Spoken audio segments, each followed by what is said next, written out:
కాంగ్రెస్ పార్టీలో ఎమ్మెల్సీ ఆశావహులు డజన్కు పైగానే ఉన్నారు. సీనియర్ కోటాలో కొందరు, బీసీ కోటాలో ఇంకొందరు, మైనార్టీ కోటాలో మరికొందరు ఎమ్మెల్సీ పదవిని ఆశిస్తున్నారు. అసెంబ్లీ ఎన్నికల్లో ఓడిపోయిన నేతలు ఎమ్మెల్సీ అవకాశం ఇవ్వాలని పార్టీ నాయకత్వాన్ని కోరుతున్నారు. కాంగ్రెస్ నుంచి ఎమ్మెల్సీ కోసం ప్రయత్నిస్తున్న వారిలో జానారెడ్డి, అంజన్ కుమార్ యాదవ్, షబీర్ అలీ, రోహిన్ రెడ్డి, ఫిరోజ్ ఖాన్, మధు యాష్కి, సంపత్ కుమార్, జగ్గారెడ్డి, పారిజాత నరసింహారెడ్డి, ఇనుగాల వెంకట్రామరెడ్డి, చిన్నారెడ్డి, మహేష్ కుమార్ గౌడ్, సామ రామ్మోహన్ రెడ్డి పేర్లు ఉన్నట్లు తెలుస్తోంది. ఇక ఇదే విషయానికి సంబంధించి మరిన్ని వివరాలు లైవ్ లో కంచరాజు అందిస్తారు. రాజు, ఎమ్మెల్సీ ఎన్నికలపై కాంగ్రెస్ లో అప్డేట్స్ ఏంటి? థ్యాంక్ యూ జ్యోతి. నిన్న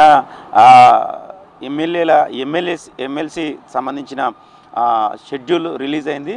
మొన్న రీసెంట్గా ఎమ్మెల్సీగా ఉన్న కడియం శ్రీహరి కావచ్చు, పాడి కౌశిక్ రెడ్డి కావచ్చు, వాళ్ళిద్దరూ రాజీనామా చేసి ఎమ్మెల్యేలుగా గెలుపొందారు. సో వాళ్ళ ఇద్దరికి సంబంధించిన ఎమ్మెల్సీలకు సంబంధించిన షెడ్యూల్ నిన్న రిలీజ్ అయింది. దానికి సంబంధించి రెండు పార్టీలు, అటు బీఆర్ఎస్ కావచ్చు, ఇటు కాంగ్రెస్ కావచ్చు, రెండు పార్టీలో అభ్యర్థులను బరిలో దింపడానికి అయితే సిద్ధమవుతున్నాయి. ఇప్పుడు కాంగ్రెస్ పార్టీ నుంచి వెళ్ళి అంటే మనకు ఎమ్మెల్యేల ఓట్లే ఉంటాయి ఈ ఎమ్మెల్సీలో. ఎమ్మెల్యేలు అంటే దాదాపు మనకి ఇక్కడ 119 ఎమ్మెల్యేలు ఉన్నారు కాబట్టి రెండు నోటిఫికేషన్స్, రెండు ఖాళీలు ఉన్నాయి కాబట్టి ఒక్కొక్క ఎమ్మెల్సీ గెలవాలంటే దాదాపు 39+1 అంటే 40 ఓట్లు ఉంటే ఒక ఎమ్మెల్సీ గెలిచే అవకాశం ఉంటుంది. సో అంటే కాంగ్రెస్ పార్టీకి ఒక ఎమ్మెల్సీ, అదేవిధంగా బీఆర్ఎస్ పార్టీకి ఒక ఎమ్మెల్సీ వచ్చే అవకాశం అయితే కనబడుతుంది. రెండు పార్టీల నుంచి వెళ్ళి ఎవరెవరు బరిలో దిగుతారనేది చూడాల్సి ఉంది. అయితే కాంగ్రెస్ పార్టీ నుంచి వెళ్ళి చాలామంది ఆశావాలు పోటీ పడుతున్నారు. ఎందుకంటే మొన్న రీసెంట్గా అసెంబ్లీ ఎన్నికల సమయంలో టికెట్ ఆశించి భంగపడ్డ నేతలు కావచ్చు, లేక పోటీ చేసి ఓడిపోయిన నాయకులు కావచ్చు, అదేవిధంగా కొంతమంది కాంగ్రెస్ పార్టీకి లాయల్టీగా పనిచేసిన నేతలు కూడా వారికి ఇప్పుడు ఈ ఎమ్మెల్సీ కోటాలో వారిని ఎమ్మెల్సీగా ఎంపిక చేయాలని, ఎమ్మెల్సీగా బరిలోకి దింపాలని కూడా వాళ్ళు డిమాండ్ చేస్తున్నారు. ఇప్పటికే చాలామంది అంటే ఒక ఎమ్మెల్సీ కాంగ్రెస్ కైవసం చేసుకునే అవకాశం అయితే కనబడుతుంది. దానికి సంబంధించి డజన్కు పైగా నేతలు పోటీలో ఉన్నారు. ఒకసారి మనం చూసినట్లయితే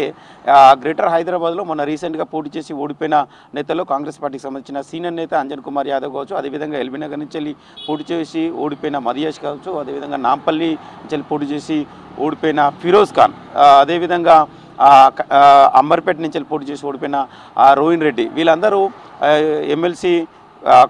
ఎమ్మెల్సీ బరిలో దిగాలని అయితే సీరియస్గా ట్రై చేస్తున్నారు. అదేవిధంగా మహేశ్వరం నుంచి టికెట్ ఆశించి భంగపడ్డ పారిజాత నరసింహారెడ్డి, దాంతోపాటు వరంగల్ నుంచి పరకాల టికెట్ ఆశించి భంగపడ్డ ఇనుగాల వెంకటరామరెడ్డి, ఇంకా వీళ్ళే కాకుండా మరోవైపు సంపత్ కూడా మొన్న రీసెంట్గా ఎన్నికల్లో పోటీ చేసి ఓడిపోయారు సంపత్. అదేవిధంగా షబ్బీర్ అలీ కూడా నిజామాబాద్ అర్బన్ నుంచి పోటీ చేసి ఓడిపోయిన మైనార్టీ సీనియర్ నాయకులు, ఆయన కాంగ్రెస్లో మైనార్టీ పెద్ద నేతల్లో ఆయన ఒకరు. ఆయనకు ఎక్కువగా అవకాశాలు ఉన్నాయని కాంగ్రెస్ పార్టీలో ఒక చర్చ అయితే జరుగుతుంది.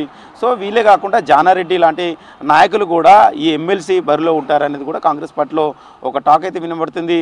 ఇక సామ రామ్మోహన్ రెడ్డి అంటే స్పోక్స్ పర్సన్గా ఉన్న సామ రామ్మోహన్ రెడ్డికి కూడా PCC chief CM Revanth Reddy blessings ఉన్నాయనేది కూడా పార్టీలో ఒక టాక్ వినబడుతుంది. దాంతోపాటు కాంగ్రెస్ పార్టీలో లాయల్టీగా ఉన్న చాలామంది నేతలు కూడా ఈ ఎమ్మెల్సీ బరిలో కూడా ఉంటామని చెప్తున్నారు. గాంధీ భవన్ నుంచి వెళ్ళి పీసీసీ వైస్ ప్రెసిడెంట్గా ఉన్న కుమార్ రావు కావచ్చు, అదేవిధంగా మరొక పీసీసీ వైస్ ప్రెసిడెంట్గా ఉన్న నిరంజన్ కావచ్చు, వీళ్ళిద్దరు హైదరాబాదులో నిత్యం గాంధీ భవన్లో అందుబాటులో ఉంటారు.